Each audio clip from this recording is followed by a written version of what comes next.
సరే ఎలక్షన్స్ వస్తున్నాయి. ఈసారి ఇక్కడ వైజాగ్ పార్లమెంట్ అభ్యర్థిగా టీడీపీ నుంచి శ్రీభారత్ గారు, వైసీపీ నుంచి ఝాన్సీ గారు పోటీకి వస్తున్నారు కదా. సో ఇక్కడ ముఖ్యంగా ఉన్న సమస్యలు ఏంటంటే స్టీల్ ప్లాంట్ కానీ, రైల్వే జోన్ కానీ, ఇక్కడ ఐటీ హబ్ విషయంలో కానీ, లేకపోతే మనకి ఇక్కడ వైజాగ్కి రావాల్సిన ప్యాకేజీల విషయంలో కానీ, ఈరోజు పార్లమెంట్లో ఎవరైతే గట్టిగా మీ వాయిస్ని వాళ్ళ వాయిస్ లాగా గట్టిగా ఎవరైతే ఫైట్ చేయగలరు అనుకుంటున్నారు వీళ్ళిద్దరిలో ఏం చెప్తారు? భరత్ గారు అయితే బాగా గట్టిగా ఫైట్ చేయగలరు. అంటే ఎందుకని సార్? ఆయన చదువుకున్నాడు, అవగాహన ఉన్నాడు, స్థానికంగా ఉన్నాడు, ఇక్కడ సమస్యలు ఆయనకు తెలుసు.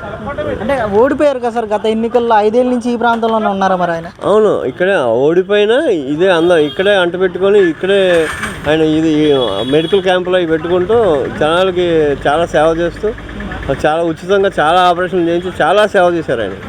ఆయన ఆయన ఆయన చేసిన సేవ మరి మిగిలిన నేను కామెంట్ చేయలేను, కానీ ఆయన ప్రజలకి అంటిపెట్టుకొని ఉన్నారు ఇప్పటిదాకా.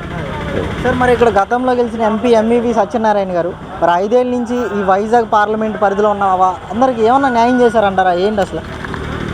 వైజాగ్ పార్లమెంటు పరిధిలోనే కాదు, ఆంధ్రప్రదేశ్లో రాష్ట్రంలో ఎక్కడ ఏ న్యాయం జరగలేదు, ఏ డెవలప్మెంటు లేదు. ఉన్న కంపెనీలన్నీ పోయినాయి. ఇక్కడ ఐటీ హబ్ ఏదో అన్నారు, అప్పుడు పాత గవర్నమెంట్లోనే ఐటీ హబ్ పెట్టారు. ఇక్కడ వైజాగ్లో ఐటీ హబ్ పెరగాలంటే మీకు హ్యూమన్ రిసోర్స్ లేదు, ఇక్కడ స్లోగా పెరుగుతుంది. ఒక 5 ఏళ్ళు 10 ఏళ్ళు టైం పడుతుంది. ఆ 10 ఏళ్ళు నిలదొక్కునేలోపు వీళ్ళందరూ పారిపోయించారు, పారిపోయారు ఇక్కడ నుంచి. అంటే అందరినీ ఎలగొట్టారు ఇక్కడ నుంచి. కొంచెం 5 ఏళ్ళు 10 ఏళ్ళు నిలదొక్కుంటే నెమ్మదిగా డెవలప్ అవుతుంది. ఐటీ హబ్ వెంటనే ఒక రోజులో పుట్టేయంగానే డెవలప్ అయిపోదు. దానికి టైం ఇచ్చి హ్యూమన్ రిసోర్స్ డెవలప్ చేయాలి. అలా మధ్యలోనే ఎలగొట్టారు ఇక్కడ నుంచి. మళ్ళీ దీన్ని స్టార్ట్ చేయాలంటే చాలా టైం పడుతుంది. అంటే ఈ ప్రధానంగా మేము గ్లోబల్ సమ్మిట్ ఏర్పాటు చేసాము, 13 లక్షల కోట్లు పెట్టుబడులు ఆకర్షించాము, ఎంఓఏలు చేసుకున్నాము ఇక్కడ వైజాగ్లోనే, అది కూడా ఈ జీ సమ్మిట్ అనేది మేము చేసామని చెప్పి మాట్లాడుతున్నారు కదా. పచ్చళ్ళ కంపెనీలా డెవలప్ ఎందుకు పనికొచ్చే కంపెనీలు ఉన్నాయి అందులో ఏమన్నా? అది ఐటీ కంపెనీలు వస్తే ఏమన్నా ఉపాధి వస్తుంది, చదువుకున్న పిల్లలకు ఉద్యోగాలు వస్తాయి. ఏదో పనికిమాల కంపెనీలు అన్నింటికి మనకెందుకు అయ్యి? సరే అండి, ఇక్కడ ప్రభుత్వ భూములు తాకట్టు పెట్టేశారని చెప్పేసి చాలా వరకు కబ్జాలు చేశారని, అసలు ప్రభుత్వ ఆస్తులకు రక్షణే లేకుండా పోయిందని చెప్పేసి కూడా చాలా ఆరోపణలు వార్తలు వస్తున్నాయి కదా, దాని గురించి ఏమంటారు? అది కరెక్ట్ కాదండి. ఎందుకంటే ప్రభుత్వ ఆస్తులు అనేది తాకట్టు పెట్టింది ఇప్పుడు నేను ఇంతవరకు వినలేదు. ఇలాంటి కరెక్ట్ కాదు అది. ఎందుకంటే అది చాలా చాలా దూరం వెళ్తుంది అది. ఎందుకంటే ఈ గవర్నమెంట్ చేతకంతనమే కదా అది. మనం ఏది చేసినా సంపద సృష్టించి చేయాలి ఏదైనా. మళ్ళీ ఉన్న వాటిని తాకట్టు పెట్టేసేయడం కరెక్ట్ కాదు. సరే ఏంటి మరి ఇక్కడ దసపల్లా భూములు కానీ, ఐగ్రీవ భూములు అన్నీ కూడా విజయసాయి రెడ్డి గారు హోదాలో ఉన్నప్పుడు ఆయన కబ్జాలు చేశారని చెప్పేసి చాలా ఆరోపణలు ఉన్నాయి, దాని గురించి ఏమంటారు?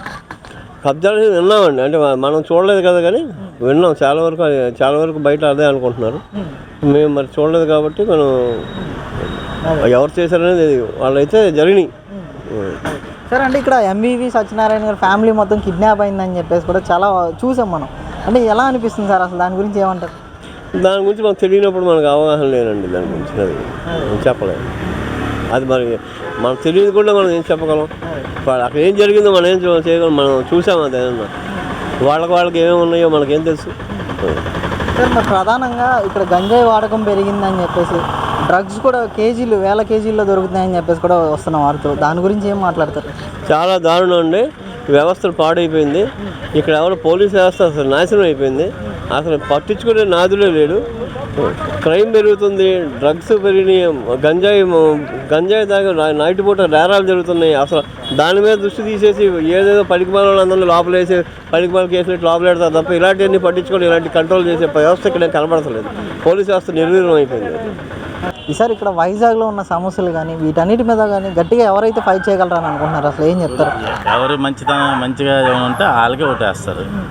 అలాగనేసి నేను టీడీపీ పక్షాన కాదు, వైసీపీ పక్షాన కాదు, కానీ చీటికి మాటికి అమ్మ నా బూతులు తిట్టుకొని ఇది రాజకీయం కాదు, మన సంసారం లాడదు. రాజకీయం రంగుదాంతో సమానం. అదే అవసరానికి ఏదంటే ఆడదాన్ని తాకట్టు పెట్టేసి రాజకీయం తాలూకు తీసుకుంటారు. అలాంటిది ఇది మళ్ళీ ఒకళ్ళ మీద ఒకరిని విమర్శించడం అది మంచి పద్ధతి కూడా కాదు. అది అంటే ఇక్కడ 5 ఏళ్ళలో జగన్మోహన్ రెడ్డి వచ్చిన దగ్గర నుంచి కూడా ఈ వైజాగ్ సిటీ అనేది ఎంతవరకు డెవలప్ అయింది అంటారు? అక్కడ ఐటీ హబ్ డెవలప్ చేస్తామని చెప్పి కూడా హామీలు ఇచ్చారు కదా. ఐటీ హబ్ అంటే మనకి అంత ఐడియా లేదు, మనం చదువుకోలేదు. ఇది ఇలాంటి వాళ్ళు స్టూడెంట్స్ కానీ వస్తుంటాం పోతుంటాం కాబట్టి చూస్తుంటాం, న్యూస్ ఆలకిస్తున్నాం కాబట్టి బాధ అనిపిస్తుంది. వాళ్ళ మీద ఒకళ్ళు విమర్శించుకోవడం అది చూస్తుంటే చాలా బాధ అనిపిస్తుంది. దాన్ని బట్టి ఎవరో ఒక ఆడాక ఆమెకి ఏమీ తెలియదు. ఆయన తండ్రి ముఖ్యమంత్రి, ఆమె ఏమీ తెలియదు. ఆమె లాంటి దానికి కూడా బయటికి తీసుకొని వచ్చారు అసెంబ్లీలో. మరి ఇది రాజకీయం అంట కాబట్టి తేడిది ఆవిడని కూడా వాడుకున్నారు వీళ్ళు. మరి దానికంటే మరి అంటే ఇక్కడ ఏమైనా అభివృద్ధి జరిగిందంటారా? ముందు జరిగింది, ఇప్పుడు ముందుటిదే ఇప్పుడు జరిగింది. ఈయన చేశానని కాళ్ళు ఎత్తుకుంటే కాదు కదా, ముందు చేసిన వాళ్ళు చెప్పుకోవాలి కదా. ఇప్పుడు ప్రభుత్వం మారింది, ముందు అవుతుండాలి. ప్రభుత్వం మారింది, ఆ ప్రభుత్వం మారి సగంలో ఉండిపోయిన దానికి ఇప్పుడు కంప్లీట్ చేశారు. అదే కంప్లీట్, అదే నేను చేశాను అనుకో. ముందు ప్రభుత్వం చేసింది మరి చెప్పుకోరు కదా. తన డప్పు తానే కొట్టుకోవాలి తప్ప ఇంకా రెండో డప్పు కొట్టరుగా. సరే, ఏంటి మరి ఇక్కడ రైల్వే జోన్ కానీ లేకపోతే స్టీల్ ప్లాంట్ విషయంలో రావచ్చు, రైల్వే జోన్ ఇంచుమించు రావచ్చు. ఎందుకంటే ఈసారి మరి కన్ఫర్మ్ రైల్వే జోన్ రావడానికి చాలా ఛాన్సెస్ ఉన్నాయి. బీజేపీ కానీ అక్కడ సెంట్రల్లో వచ్చింది అంటే డెఫినెట్ బీజేపీ కంపల్సరీగా 400 సీట్లు అక్కడ. కానీ ఇక్కడ మాత్రం 25 సీట్లు గెలిచారంటే వీళ్ళు గ్యారెంటీ. అంటే లాస్ట్ టైం 22 మంది ఎంపీలు ఇచ్చాము, రాజ్యసభతో కలిపి 7, మొత్తం 31 మందిని ఇచ్చాం కదా. అంటే వీళ్ళెవరు కూడా అంటే పోరాటం చేయలేదంటారా? ఏంటంటే ఎక్కడ చేశారు కనిపిస్తుంది కదా. 5 సంవత్సరాలు ఇంకొక 5 సంవత్సరాలు ఛాన్స్ అంటున్నారు. సుఖం ఉన్నది 5 సంవత్సరాలు ఛాన్స్ అనేసి ఏం సుఖం లేదు. మరి ఎవరి మీద ఏం అనుకోలేము కూడదు అని. వీళ్ళకి ఎంపీలు తక్కువ ఉన్నారు కాబట్టి, బలం సంఖ్య తక్కువ ఉన్నది కాబట్టి వీళ్ళు మాట్లాడలేపారు ఇక్కడ ఎక్కువ. మరి దాన్ని బట్టి అది ఇప్పుడు రాజకీయం మారుతుంటుంది. దాన్ని బట్టి మీ అభిప్రాయం అసలు ఋషికొండ మీద కోట కట్టే ప్యాలెస్ కట్టడం చూడలేదు. అక్కడికి వెళ్ళేసి నేను ఎప్పుడు స్టేషన్ దగ్గర దిగిన తేనెట్ పార్క్ ఈ ఏరియా వస్తా, ఇంచుమించు 100% బాగా ముందు ప్రభుత్వం చేసింది, సగంలో ఉండిపోయింది. అదే ఇప్పుడు కంప్లీట్ చేసి ఉంటారు అంతే తప్ప ఋషికొండ విషయం నేను అంత దూరం వెళ్ళలేదు. దానికంటే నేను పక్క భీమిలి అటు సైడ్ వెళ్ళలేదు. ఎందుకు చూడండి ఇక్కడ డ్రగ్స్ గంజాయి అనేది విచ్చలవిడిగా చూసిందా నేను టీవీలో. మన టీవీ 9లోనే హైదరాబాద్లో ఉన్నప్పుడు టీవీలో చూసింది. అది టీవీలో చూసి మరి అది ఇప్పుడు వచ్చిన ప్రభుత్వం ఏం చేస్తుందో దాన్ని ఎలా తీసుకురావాలి బయటకు అలా తీసుకురావాలి. అది ఎవరిది టీడీపీ గవర్నమెంట్దా లేకపోతే వైసీపీ గవర్నమెంట్దా ఎవరిదో బయటికి అంటే సిబిఐ చూసుకోవాలి. అది మన ఈ పార్టీ పరంగా కూడా అనుకోకూడదు, కానీ అది సిబిఐ చూసుకోవాలి. ఓకే, ఈ ఎలక్షన్స్ ఎలా ఉన్నాయి అంటారు సార్? ఏం చెప్తారు? తప్పు కానీ బాగుంటుంది. వన్ సైడ్ ఎలక్షన్ ఇది మాత్రం ఏ పార్టీ కూడా మరి అర్థం చేసుకోండి. సరే అండి, ఇక్కడ చాలా వరకు ప్రభుత్వ భూములు తాకట్టు పెట్టేశారని, సచివాలయాలు తాకట్టు పెట్టారని చెప్పేసి చాలా వార్తలు వింటున్నాం. ఏమనిపిస్తుంది? బాధ అనిపిస్తుంది. రెండోది ఏంటంటే పథకాల్లోనూ డబ్బులు మొదలు పెడితే మనకి ఇంప్రూవ్మెంట్ ఎక్కడ కనిపిస్తుంది? ఇప్పుడు అప్పులు 13,500 కోట్లు పోలవరం ప్రాజెక్ట్ తెచ్చారు. అప్పు తెస్తే ఆ సెంట్రల్ ఇచ్చింది. మరి సెంట్రల్ తాలూకు లెక్క చూపించమంటే చూపించకపోతే మరి నా ఏటో అనుకోవాలి. అదే ఇప్పుడు నేనే నా తల్లి ఉన్నది, తండ్రి ఉన్నాడు. ఆడికి 100 రూపాయలు అడిగాను, ఇచ్చాడు మా తండ్రి. 100 రూపాయలు లెక్క అడుగుతాడు, ఎడుతాను చెప్పు అనేసి. దాన్ని బట్టి ఇప్పుడు 100 రూపాయలు లెక్క నీకు చెప్తే కరెక్టే. నువ్వు తడబడి ఆడుతుంటే మరి అదేలాగా మొత్తం గుడుకుమని పెంచినట్టుగా ఉంటుంది కదా. అలాగే ఉన్నది వ్యాపారం ఇది కూడా. మరి ఎలక్షన్స్ వస్తున్నాయి కదా, ఇక్కడ గాజువాక ఎలా ఉండబోతుంది అంటారు? ఎందుకంటే జనాలకి వ్యతిరేకం వచ్చింది. మంచి చేసాం, డబ్బులు వేసాం అంటున్నారు కదా.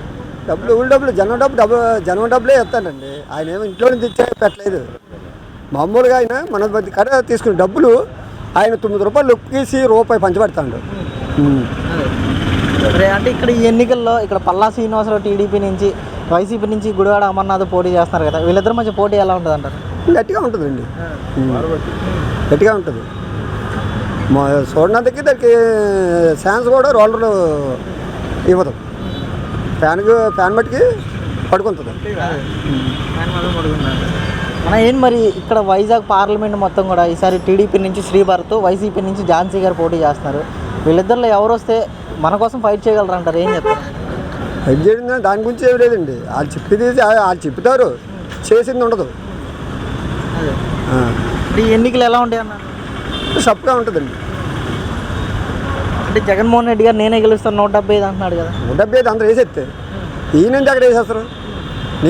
నీలోనే ఉందో తెలియదు, నాలో ఏముందో తెలియదు. జనాలకి ఏంటంటే మార్చేది జనం, ప్రజలు. గవర్నమెంట్ ఎవరు? ప్రజలు. గవర్నమెంట్ వేసేదే ఇదే వద్దు. అంటే మన జనం ఒక నాయకుడిని ఎన్నుకోవాలంటే నాయకులు ముందు రావాలి. అంటే మీరు రోజు డ్రైవింగ్ చేస్తుంటారు కదా, రోడ్లు ఎలా ఉన్నాయి ప్రస్తుతం? రోడ్లు ఎప్పుడు వేసినట్టు బీజేపీ వేసినట్టుగా ఉన్నాయి. 90 నుంచి కూడా బీజేపీ వేసుకొచ్చి హైవేలో అన్నీ బీజేపీ. మన ఇక్కడ మినిస్టర్ ఇది చేసేసింది కాదు. సరే, అంటే ఇక్కడ వైజాగ్ ప్రాంతం ఈ 5 ఏళ్ళలో ఎటువంటి అభివృద్ధి అయిందంటారు, ఏం చెప్తారు? అభివృద్ధి అయిందంటే ప్రజలకి అనవసరంగా డబ్బులు ఇస్తున్నారు, సోమరులు చేస్తున్నారు. మామూలుగా ఇబ్బందులు కొన్ని విషయాల్లో అన్నీ పెరుగుతున్నాయి. కరెంట్లు పెరుగుతున్నాయి, ఖర్చులు పెరుగుతున్నాయి, పెట్రోల్ పెరుగుతుంది, అన్ని విధాలుగా ఖర్చులే కనిపిస్తున్నాయి. 10 రూపాయలు ఇస్తున్నారు, 100 రూపాయలు లాగేస్తున్నారు. సార్, ప్రధానంగా ఇక్కడ వైజాగ్ స్టీల్ ప్లాంట్ అంటే ఎంతోమందికి ఒక ఎమోషన్ అంటారు. మరి దాన్ని ప్రైవేటీకరణ ఆపడానికి ఇక్కడ ఎంఈవి సత్యనారాయణ గారు ఏమన్నా కృషి చేశారంటారా? ఏమన్నా పోరాటం చేశారా? ఏమన్నా డెవలప్మెంట్ ఇంకేమన్నా చేశారు ఈ వైజాగ్ పార్లమెంట్ మొత్తం మీద? ఏంటి అసలు ఈ రోడ్లు గేట్లే కొంచెం బాగుపడ్డాయి, కొంచెం అయితే కొంచెం 50% బాగుపడ్డాయి. ఎంతమంది గతులుగా ఉండేది ఇప్పుడు బాగానే ఉంది. ముఖ్యంగా ఇక్కడ వైజాగ్లో గంజాయి వాడకం ఎక్కువ అయిందని చెప్పేసి చాలా వార్తలు వస్తున్నాయి. దానికి గురించి ఏమంటారు? అది చాలా దారుణంగా ఉందండి. పిల్లలందరూ లైఫ్లు పాడు చేసుకుంటున్నారు. గంజాయి ఏంటి, డ్రగ్స్ ఏంటి, అన్నిటికీ ఎక్కువ అలవాటు పడుతున్నారు. స్టూడెంట్స్ ఎక్కువ పాడైపోతున్నారు. నా విన్నపం ఏంటంటే పిల్లల్ని కొంచెం కంట్రోల్ చేస్తే, తల్లిదండ్రులు ఎన్నో తిండి లేకుండా గింజి తాగి ఎన్నో కష్టాలు పడి పిల్లల్ని తల్లిదండ్రులు చేసుకుంటున్నారు. వాళ్ళ ప్రయోజకులు అయితే రేపు నా లైఫ్ బాగుంటుందని. కానీ ఈరోజు పిల్లలు పాడైపోతున్నారు. ఆ డ్రగ్స్ గంజాయి బానిసలు అయిపోతే ఇదైపోతున్నారు. ఆ అమ్మఒళ్ళు నా యందు అంటే మామూలు ఆయన ఏదో చేద్దాం అనుకుంటున్నారు జగన్ గారు.